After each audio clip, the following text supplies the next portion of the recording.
It is March the 7th, 1901. In Dalmatia, in what is now Croatia, there is a period of economic and cultural stagnation under Austrian rule. The land is located on the periphery of the country. It has no economic or commercial importance. It is then that the girl Emilia Margarita Gorgon comes to the world, for whom the series of tragic events began before she was even born. The world in which she was to be remembered by future generations as Rita Gorgonova. The girl's father was a doctor, but little Emilia was not able to get to know him because he died before her birth. After the death of her husband, Rita's mother married another man, with whom, however, she did not create a happy home for her child. Since she was 4 years old, the girl lived with various relatives and finally ended up in an orphanage. Perhaps Rita, so hard experienced by her life so far, saw the only chance for a happy life in a quick start of her own family. At the age of 15, Emilia Margarita married a lieutenant of the Austro-Hungarian army, Erwin Gorgon, and then in 1917 she gave birth to their son and lived with her husband's parents in Lvov. In 1921, Erwin Gorgon had to leave his young wife and go to America in search of work to ensure a better life for his family. At that time, Rita stayed with her son in the apartment of her parents-in-law, with whom, however, the relationship was getting worse day by day. They accused her of being immoral and meeting other men, taking advantage of the fact that Erwin was abroad. It was not true, but Rita was a beautiful woman with whom many men have tried to make contact, and this made it easy for everyone to believe the stories. The rumors that began to grow forced the woman to leave her son with his grandparents and move out of the city in search of work. For a while she couldn't find anything, but somehow managed to take on part-time babysitting jobs.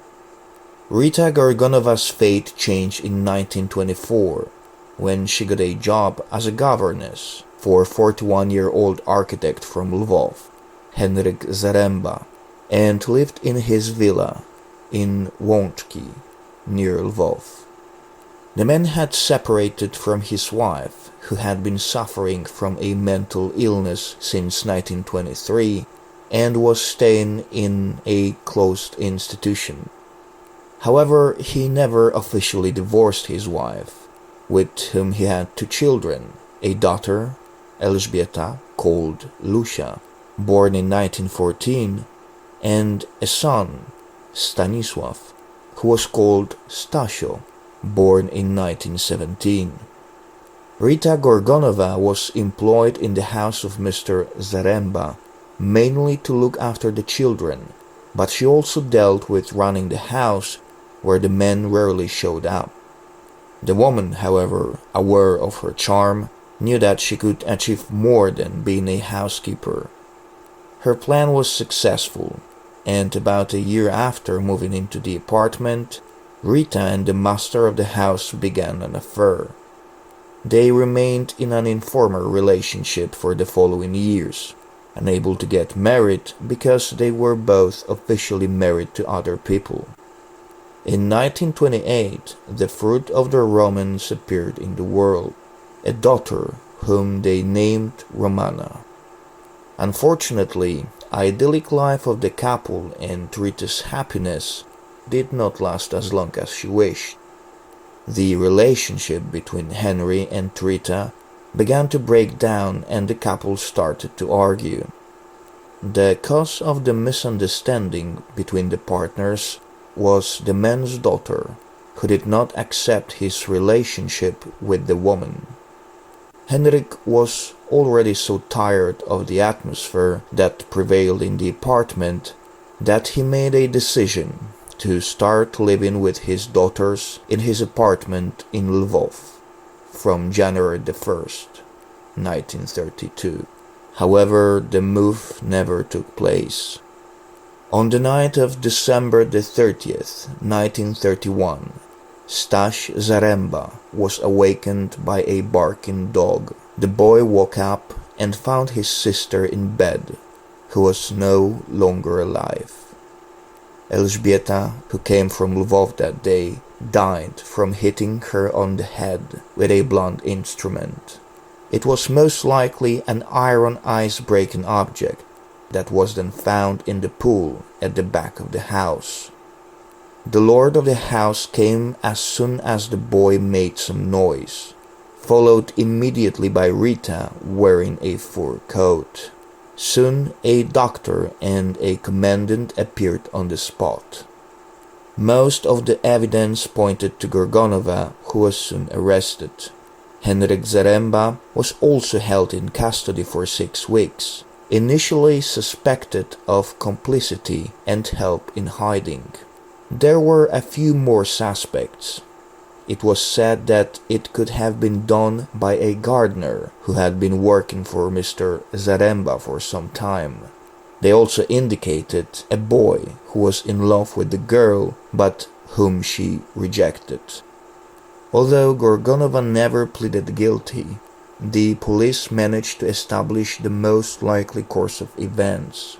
It was known that the crime was committed by one of the household members, because no traces in the snow were found on both sides of the fence or on the windowsill, and the open part of the window was too small, and there were no signs of breaking on the door. Another proof of this was the fact that the dog belonging to the family did not bark at all that night. It is hard to imagine that the animal would not react in any way to the appearance of an intruder near the property. According to the version adopted in the investigation, Gorgonova went at night from her room through the hall to Lucia's room and ended her life there. In order to simulate the perpetrator's intrusion through the window in the room, she opened it wide and left it that way. She then opened the porch door to fake the perpetrator's escape, and there she came across the dog, which she hit on the head. The dog yelped, and it was this sound that woke Staś Zaremba, who was sleeping in the dining room. Then he saw something in the corner of the corridor. During the trial, he identified that to be Gorgonova, wearing her distinctive fur. Gorgonova couldn't go back to her bedroom through the dining room, so she just escaped through the front door. To get to the bedroom, she had to break the glass in the porch in order to open the door from the inside, and then she cut her hand. When Staś found his sister's body, she left the bedroom and joined the household. Having left the house several times to get water, she had the opportunity to throw the murder weapon into the pool. In the basement, however, a wet Ritter's handkerchief was found, with traces of washed blood. Traces of blood were also found on the woman's fur. Elżbieta Zaremba's funeral took place on January the 5th, 1932, at the Wyczakowski Cemetery in Lvov. Neither Henryk Zaremba nor Rita Gorgonova took part in it. Although the girl's father confessed during the investigation that his lover announced in anger that she would kill him, the children, and herself, Gorgonova never pleaded guilty. After a short trial, on May the 14th, 1932, she was sentenced to death by the court in Lvov. After the appeal, the judgment was quashed by the Supreme Court due to the violation of the procedural provisions. In prison, Margarita Gorgon gave birth to her second daughter, Eva, on September the 20th, 1932. Henryk Zaremba never recognized the girl, and she ended up in an orphanage. After the case was re-examined, Rita was sentenced to 8 years in prison on April 29, 1933. The court found that she was guilty, but eased the punishment because she had committed the crime under the influence of great emotion and for fear of abandonment. Rita was to end her sentence on May 24, 1940, but she left the prison in Fordon, currently in Bydgoszcz, Poland, on September 3, 1939, as a result of an amnesty due to the start of the war. During the occupation she lived in Warszawa, Torubin and Lublin, and got married. Her further fate is unknown, although it is known from her daughter's stories that she survived the war.